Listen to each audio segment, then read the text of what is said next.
Aziz Blal est né le 23 mai 1932 à Taza. Marié, père de famille.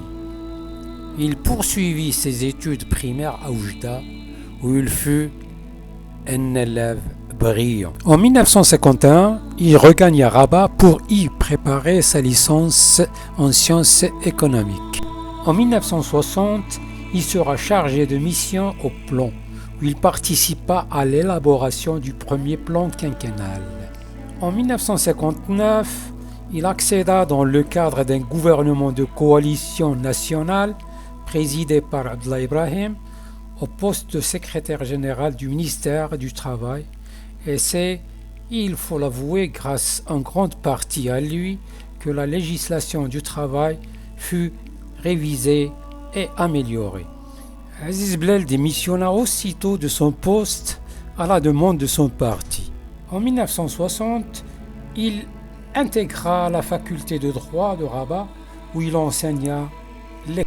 En 1965, il soutena son doctorat en sciences économiques à Grenoble sur l'investissement au Maroc, faisant de lui le premier Marocain titulaire d'un doctorat en économie.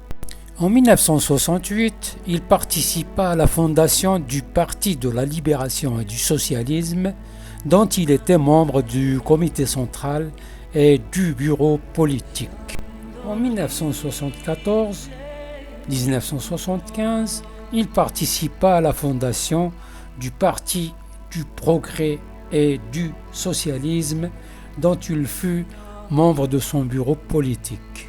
En cette même année, il fut élu membre du conseil municipal de Ain Diab à Casablanca en tant que premier vice-président. En 1976 et toujours, membre fondateur de l'Association des économistes marocains, dont il fut président depuis sa création jusqu'à sa mort.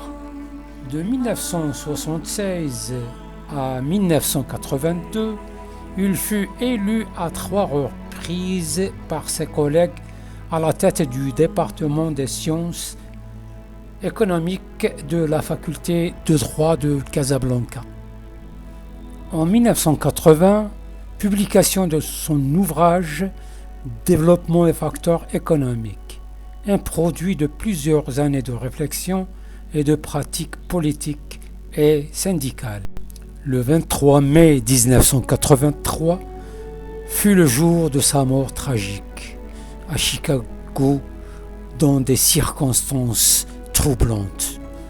Aziz Blal a vécu modestement, bien qu'il disposait de tous les atouts pour s'enrichir et accumuler la fortune dans la légalité. Et c'est avec une profonde émotion et une reconnaissance sincère que nous lui rendons hommage à travers cette modeste biographie.